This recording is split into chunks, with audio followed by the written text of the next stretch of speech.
আসসালামু আলাইকুম, আমি হানিফ ফয়সাল ইআইসিটির অধ্যায়ভিত্তিক লেকচারে তোমাকে স্বাগতম। আজকে আমরা কথা বলবো এইচএসসি একাদশ দ্বাদশ শ্রেণীর আইসিটি বইয়ের চ্যাপ্টার 4 নিয়ে। চ্যাপ্টার 4 অর্থাৎ HTML এর আজকের আলোচ্য বিষয় হবে ডেসক্রিপশন লিস্ট।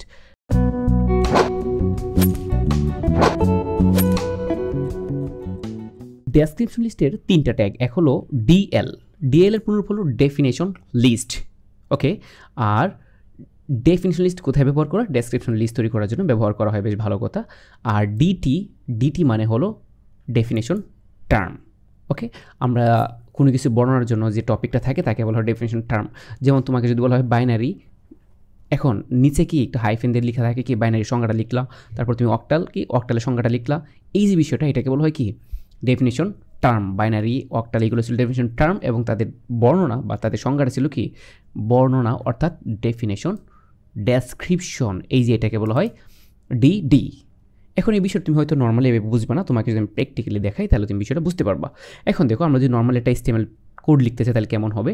দেখো, ডিএল ট্যাগ ব্যবহার করে যদি HTML কোড লিখে আমরা প্রথমত HTML লিখতে হয়, তারপর তুমি head, title, head close, body. মেন কথা হলো এই যে পার্ট, এই যে হেড এবং হেড ক্লোজ অর্থাৎ ভেতরের টাইটেল, এটা কিন্তু আবশ্যকীয় অংশ নয়। তুমি মন ছেড়ে লিখবা, আদারওয়াইজ না, তোমার HTML কোডে কোনো প্রবলেম হবে না, ওকে। তারপর দেখো ডিএল, আমরা এখানে লিখব কফি। ডিএল মানে ডেফিনেশন লিস্ট স্টার্ট হচ্ছে, ডিটি হলো কফি ডেফিনেশন টার্ম, মানে এখন আমরা কফির বর্ণনা দিব। কফি কেমন? দেখো, ব্ল্যাক হট ড্রিঙ্ক, কফি তিনটা হতে পারে, ব্ল্যাক হট ড্রিঙ্ক তুমি বেশ ভালো নিতে পারো।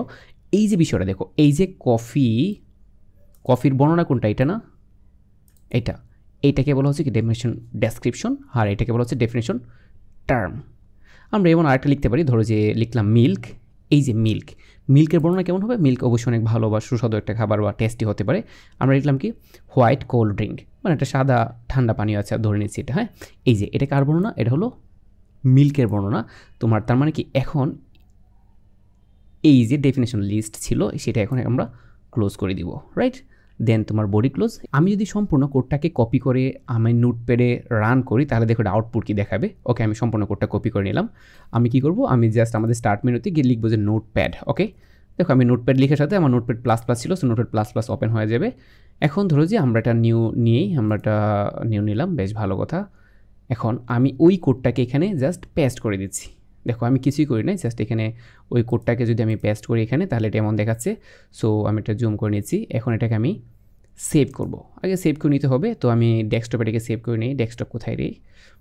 ওকে, ধরো আমি সেভ করে দিচ্ছি হলো যে কী রে, এটা HTML ফাইল।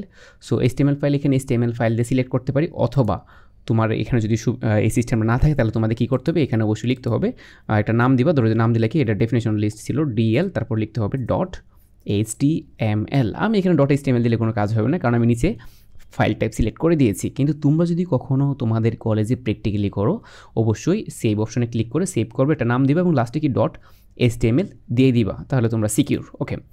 এখন দেখো, সে কিন্তু আলাদা একটা স্টাইল হয়ে গেল। এখন এটাকে যদি আমরা রান করি, দেখো এটাকে আমি এখন রান করব। দেখো, আমি যদি এটাকে রান করি, যে দেখো এই যে আমি যেই সেভ করলাম ডিএল নামে সেভ করার পরে দেখো এমনটা আসছে না। এখন এটাতে ক্লিক করি, ক্লিক করার পর দেখো কেমন দেখাচ্ছে, এই যে হট, এই যে দেওয়া আছে coffee, black hot drink, milk, white cold drink, okay. যেমন এটা যদি এর পাশে রাখি এবং এই পাশে আমি এই পাশে বাম পাশে কোডটা এবং ডান পাশে আমাদের আউটপুটটা রাখলাম। আমি কোডটা লিখলাম কি, দেখো ওই যে ডিডিগুলো ইউজ করার পরে দেখো কফির নিচে এভাবে থাকবে, মিল্কের নিচে বিষয়টা এভাবে থাকবে। এখানে কিন্তু আমি স্পেস ইউজ করি নাই। তুমি যদি ভাবো যে স্যার আপনি মনে ভাবে স্পেস দিয়ে লিখছেন তাই এটা এভাবে দেখাচ্ছে, না, তুমি যদি পাশাপাশি বা একসাথেও লিখো তারপরেও দেখো, আমি যদি এটাকে সেভ করি এবং আমি যদি এটাকে আবার রিফ্রেশ দিই, সে কিন্তু নো চেঞ্জ। এইটাই ছিল ডেফিনেশন লিস্টের ম্যাজিক, যে তুমি ডিএল, ডিটি এবং ডি যদি এভাবে ইউজ করো তাহলে তারা একটার আন্ডারে এভাবে বর্ণনা প্রদর্শন করবে। এই ছিল ডেফিনেশন লিস্ট। সো দেখা হচ্ছে নেক্সট কোনো ভিডিওতে, সে পর্যন্ত ভালো থেকো, সুস্থ থাকো, আল্লাহ হাফেজ।